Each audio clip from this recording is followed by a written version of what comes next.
Ano ang nasa isip ng gardinera pagkagising?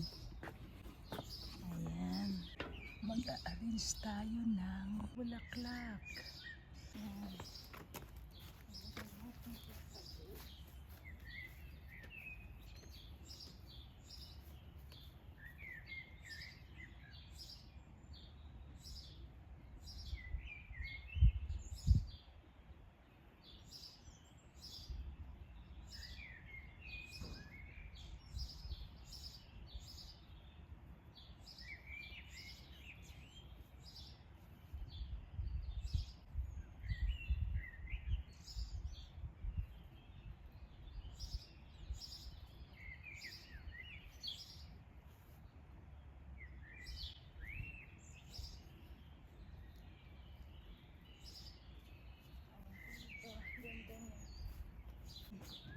Ganda. Ganda niya. Tingnan natin. Tingnan natin ang ating arrangement. Wow. Diba? Biglang namulaklak ang aking olive. Oh. May bulaklak na siya. Bigla. Oh, ganda. Super. I'm happy. Nagbukaan ang aking mga bulaklak. Dami oh. Full bloom na sila. This is hydrangea na malaki. Ayan na. Ay nako, bango nito. Ang rose. Pinutol ko. Bumaba. Bumaba. Ayan si Birdie. Where are you, Birdie? Yan. Ingay niya. Mas maingay pa siya sa akin. Nagtago na tuloy. Ayan, nagbukaan. Ito. Bukaan. Mga wild flowers yan. Mga wild.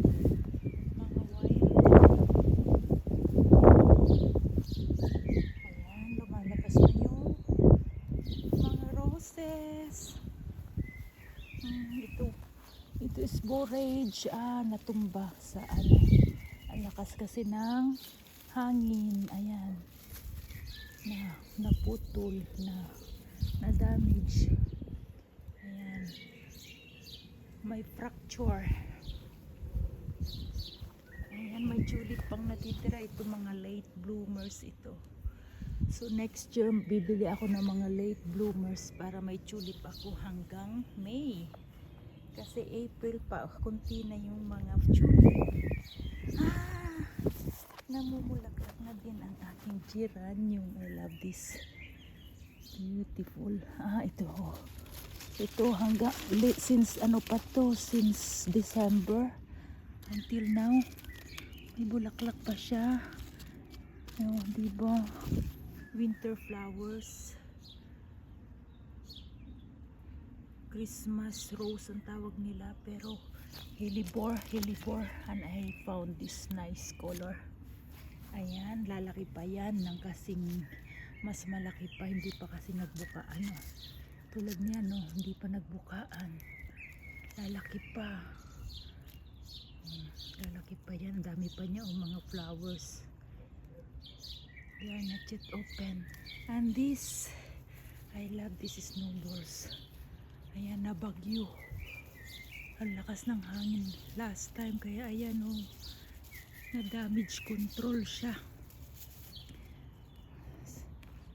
And they are just this one from the seeds at saka excuse me, sorry, at saka nabubulakdak din ng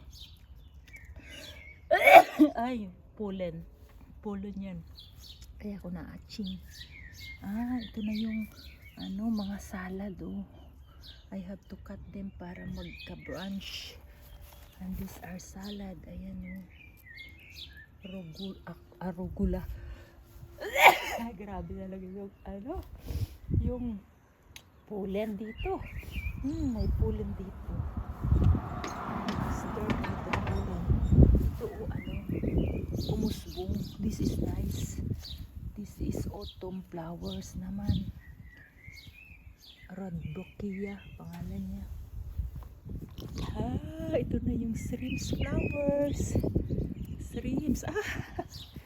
Ito namumulaklak na sila. Ayan, mga pabo. Grabe yung ulan. Ayan bulaklak nila. Super ganda. Super. And this is pusa. Ayan umaakyat siya. Umaakyat. Mga weeds. Dumami na sila. And this is wild puppies. Very nice. Kenko. Designer Kenko. And these are hybrid. Meron din mga ganito sa Himalayan mountains. Ayan, ganda niya. Together with these wild grasses. It's even nicer. Diba? Ayan, nagtanim ako dito. Hindi tumubo yung digitalis. So, failure kasi hindi siya laging nauulanan. Kaya hindi siya tumubo uli. Digitalis are perennials. But it didn't come back. Super ganda. Diba? Ganda niya. And these are the flowers of the purple cabbage. I keep this para itanim ko yung mga buto. Ayan. May bulaklak siya. Ito tapos na siyang namulaklak. I'll keep for the seeds. Grabe. Nakulan. Nagbukaan na yung mga roses. Bango nito. We will take para sa flower vase natin. Magtinik. Wala akong hindi maganda yung isa. May flowers ako for the flower vase. We have to open this. Ito yung mga seedlings ko. Seedlings. Para hindi sila malamigan sa gabi. Ayan, mais. I have to water.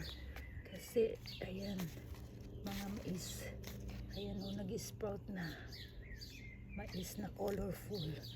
And this is nasira. These are yung blue ternate naputol. Sayang naman. Ito din kinain ng slugs. Matindi yung mga slugs namin dito. Matitindi sila. Hindi yan slugs, kundi yung inilagay ko sa ilalim kasi malalaki yung butas para hindi lulusot ang lupa. Tinagyan ko ng dahon pala. Hindi siya slugs, but this it's damage. Ayan, kaya dilagyan ko kasi nagda-dry. Okay, and we will look for the other seedlings. Ito ang palaya and beans. This is peanut. Ilagay natin siya sa kasama niyang peanut doon.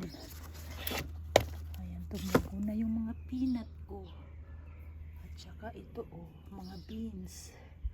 Ito ang palaya. So 1, 2, 3, 4, 5, 6, 7, 8 ang palaya. 8 ang palaya seedlings. Meron ako.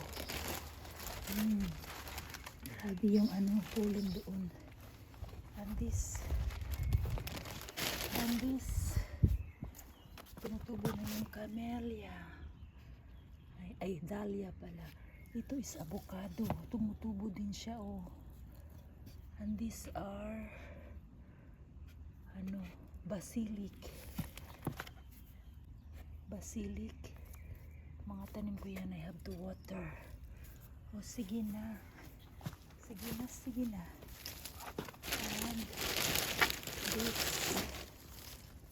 struktura. Ayan. Pinapasok ko sa loob na bubuhay. Pinutol ko siya dito. Nagkaroon siya ng sanga-sangang maliit.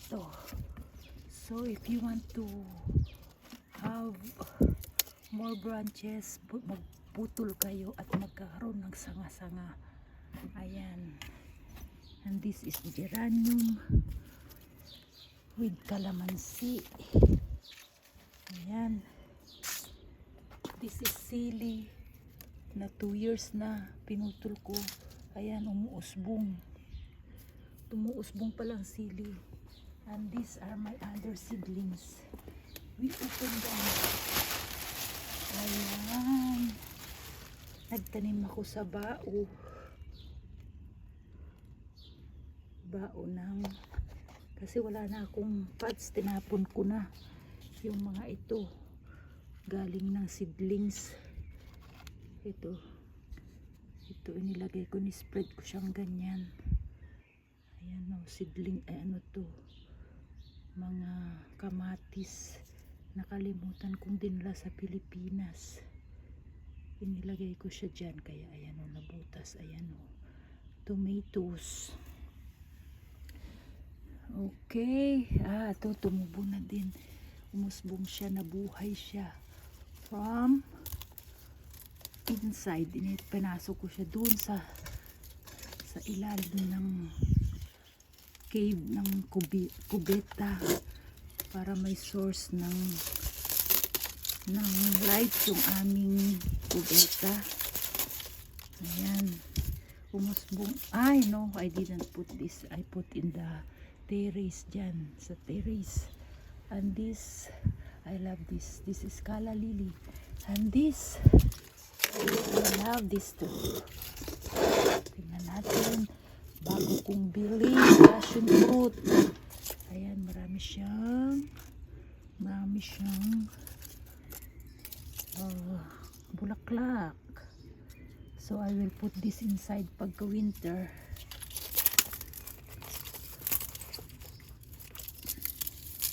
That's my life here. I love gardening. Passionate in gardening. Linagyan ko nito para yung leaves niya hindi magkaganon. Yan kanyang stand. Ayan, may tumubong orange o calamansi from the seeds.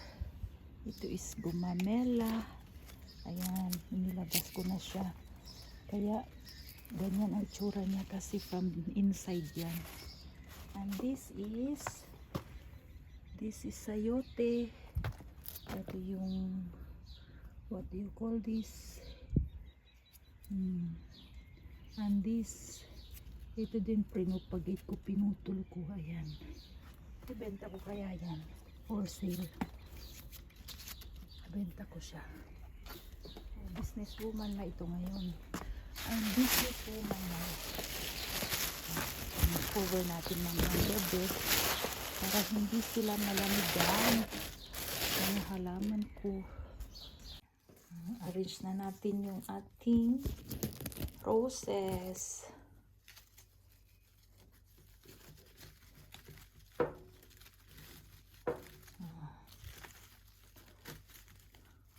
Libre lang ang mga bulaklak ko rito na hindi na ako bumibili.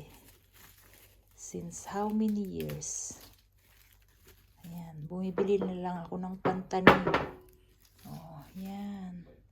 May flower vase ng aming kainan. Ang bango pa niya. So, may perfume sa umaga pagkagising. Buong araw may perfume na rose ang aming bahay. So, ayan, kapit-kapit tayo with the flowers that I put. Ayan, sa harap ng bulaklak. Tapos view ng lake. Ng mga bulaklak. Mga ibon, paru-paro. Ayun, may peony doon eh. Umuusbong na rin siya. Ayan ang Ano ba ang pangalan nito? Rhododendron na maliliit. Ayun naman is, ano ba yan? Daisies. I forgot. Pangalan niya is, kung sino makapangalan, ikaw na. Ayan. Lily pangalan niya. So gawa tayo ng stand ng flower vase natin na ikakabit natin sa puno. It's very easy to make. Ipa-circular lang natin ito. So ipa-circular din natin. Ganyan lang. And then madali lang. And then ikabit sa kabila.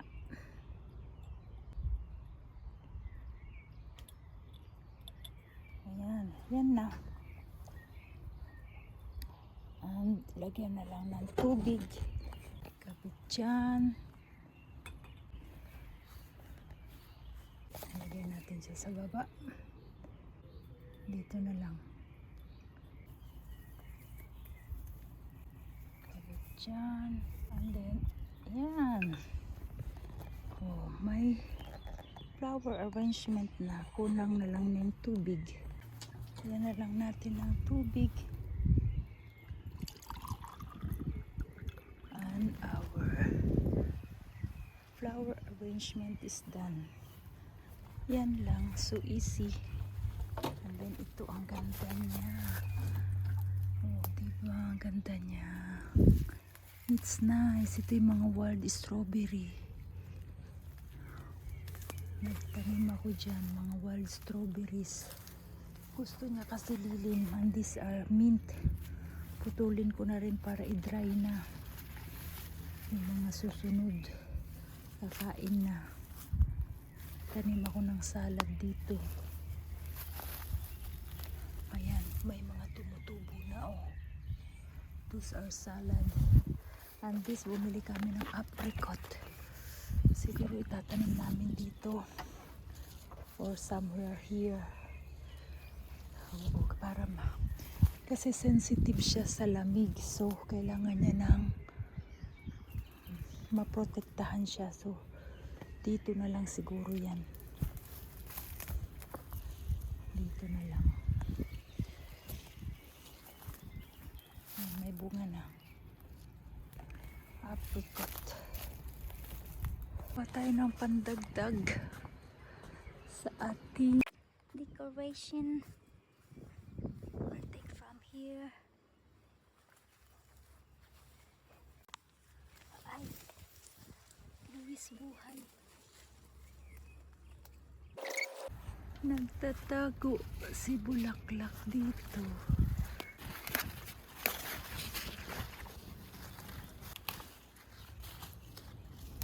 Oh. Nagtatago ang bitin ni Inday. Ayan na siya. Ganda niya. Ito mga wild roses. Diba? Hindi na siya nakatago. Ito, mabaho. Pandilig. Concoction.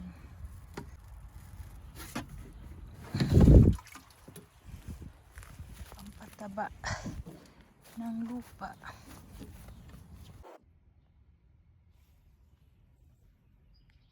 O sige na.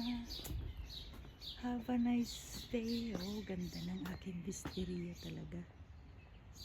Oh, may bulaklak ang aking olive ngayon. Oh, that's a nice day today. After a week of not so nice day.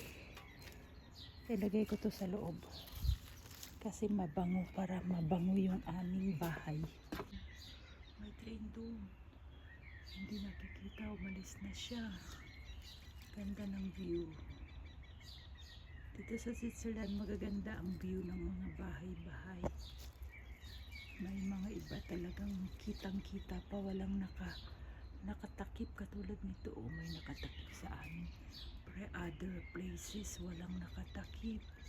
Wala kasing hindi nila inaalaw ang mga big buildings bago sila magtayo ng bahay. Dapat aprubahan muna ng kapitbahay, hindi matakpan ang kanilang view, at may rights sila, may minimum height. Tapos pag magpatayo ka ng pader, bawal dito sa amin pagka ano ba to, pag 100, pagka magpatayo ka ng pader, low dito sa aming barangay, dapat 100 meters lang ang height niya pag hard construction like concrete.